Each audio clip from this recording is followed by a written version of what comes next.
Hello everyone. So today I'm going to be doing another one of these Logic project videos, and as you can see, this is an empty project which I have here. So there's currently nothing on it, but I've set up my MIDI keyboard, and I'm going to be doing this session as how I write a song. So for example, as you can hear, that's my MIDI keyboard playing away.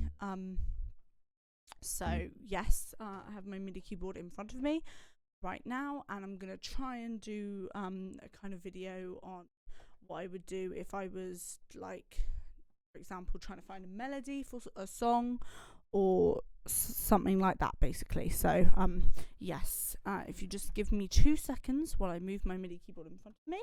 That was a direct message I just received.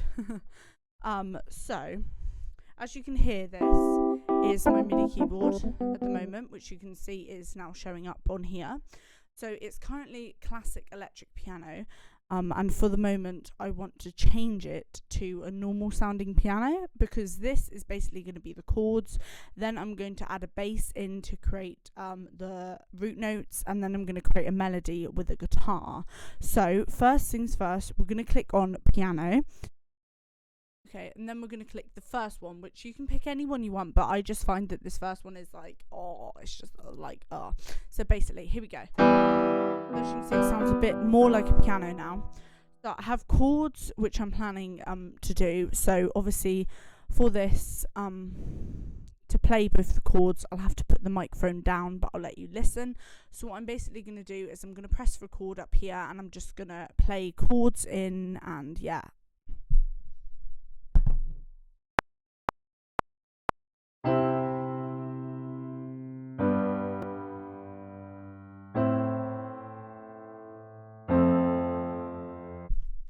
Okay, so basically what I did there is I played 2 different chord sequences, and in this one I made some mistakes here, so I can show you how to actually remove that from here. So if you click on it, it will come up with, if you just wait, you can also press N on your keyboard, it will come up with all the notes that you have literally just played, as you can see. So here they are. So these being the root notes. So what we can do first is we can see the like mishaps here. I don't know if you can see that. You can zoom in, but I think this is perfect as it is. So this first chord here is a G, because it's, well, this first chord here is a G. That's G, obviously. This is where the mishaps happen. So basically, to get rid of these, you literally just click on them and click the delete button. But you can also, if you know which ones are the mishaps, drag them down like this and just click the delete button on your keyboard. Okay, so now when we listen to here,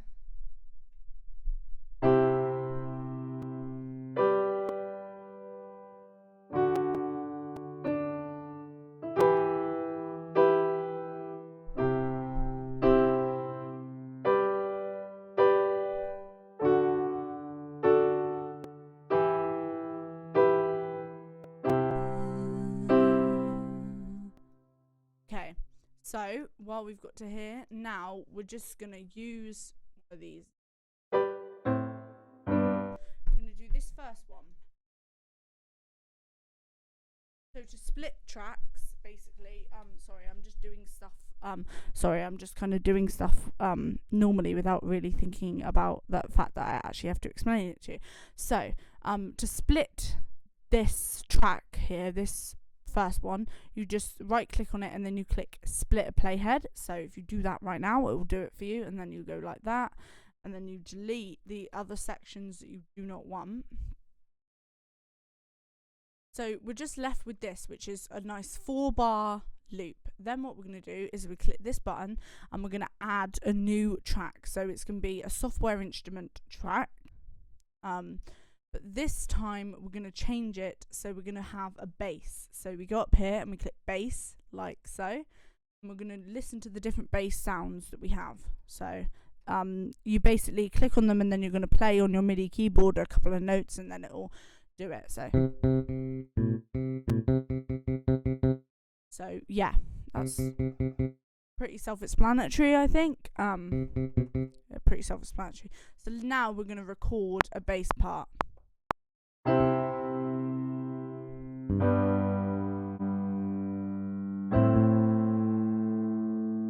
now we're going to listen to it, put it back, and then listen to it. See, this one comes in slightly early there. And this one needs to come in slightly earlier. So there we go. Now let's listen to this again. Let's put it back just to make sure it's perfect.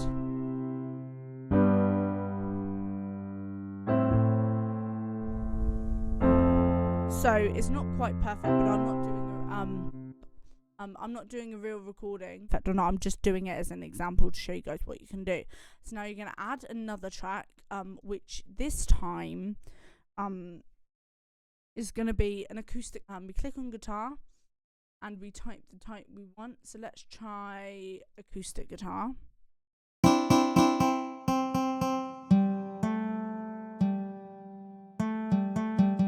So now I'm going to create a melody line with this acoustic guitar. So you're going to drag this back here like so. And as I'm doing it, you'll see the notes come up. Let's try and freestyle. If it doesn't go right, it's not the end of the world. You can just do lots of re-recording of it. So.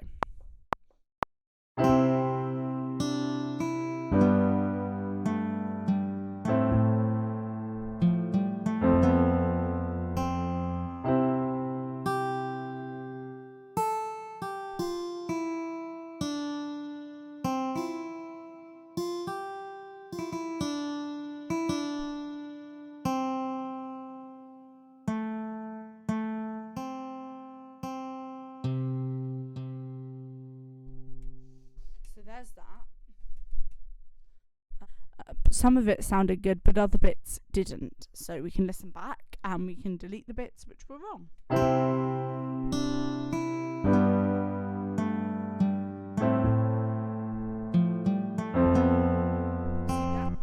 That note here, this note here, as you can see, sounds off with the rest of the chord sequence. So what you can do is you can delete it, or you can move it down or up, whatever, and now listen to it and see whether that makes a difference. See, it sounds worse, so I think it needs to be got rid of completely, or it needs to be moved up to here where this one is, and then this one can be kind of like put down here or something. Let's listen to this again now. Go it back a bit.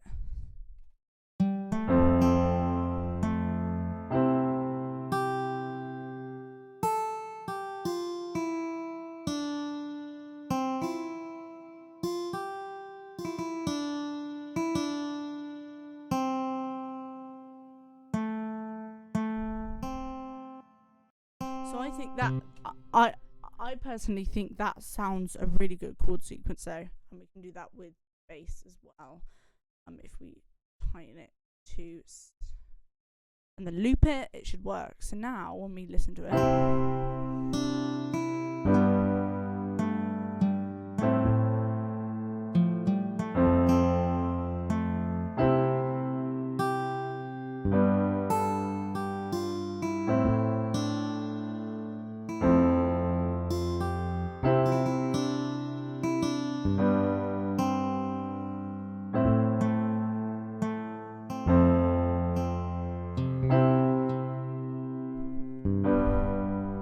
Guitar is slightly out of time with it, so you can change like the time quantizing and the tempo and shit like that here, but for this purpose of this, I'm not going to do that because I'm literally just showing you what kind of to do. I'm going to go up to this button here, which is the mixer button, and as you can see here we have everything.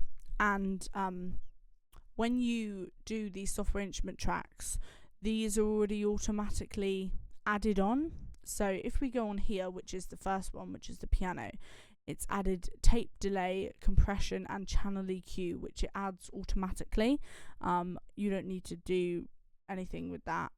This one on the fingerstyle bass, it plays it as if it's real actual bass, so it adds different bits. So we've got this, and it's got some fuzz and stuff like that, and echo, compression. It's got bass amp on it, and it goes through the sampler.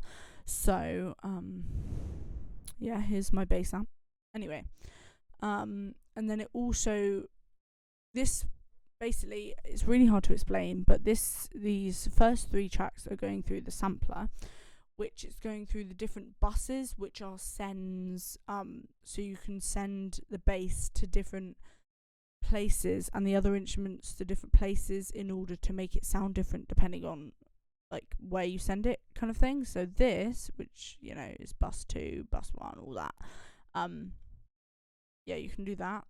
And then we've got this, which is my audio track, and then this, which it comes up automatically because this button here is the sampler button, so this matches with this. So if we click on this, it will come up with this, which is a sampler, which it's already done some stuff on here for me. And you can also click compare if it would work, but it doesn't. This you can compare with though. You can listen, and because it's through the sampler, basically it then adds all these and it puts it through the different buses, and yeah, basically. So there's that. I don't really know what else to say. How I come up with lyrics based on what I'm doing is I think about the genre of the song, and I think about what I've played and what lyrics I think would then fit perfectly in this. So for example, if I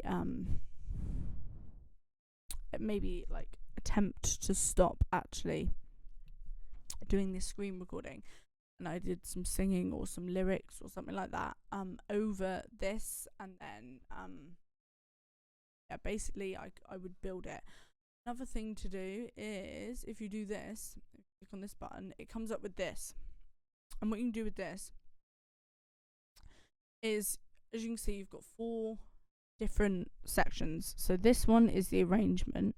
So if you click this button, it will come up with like these, and then you can drag them and stuff like that, and say how long the intro is going to be, so that you kind of create markers for yourself. This one here is, I don't really know what this does, but this one is time signature and this one is tempo. So I don't really ever use them. The only thing I used them for was for the modulation of pitch in my last song I did.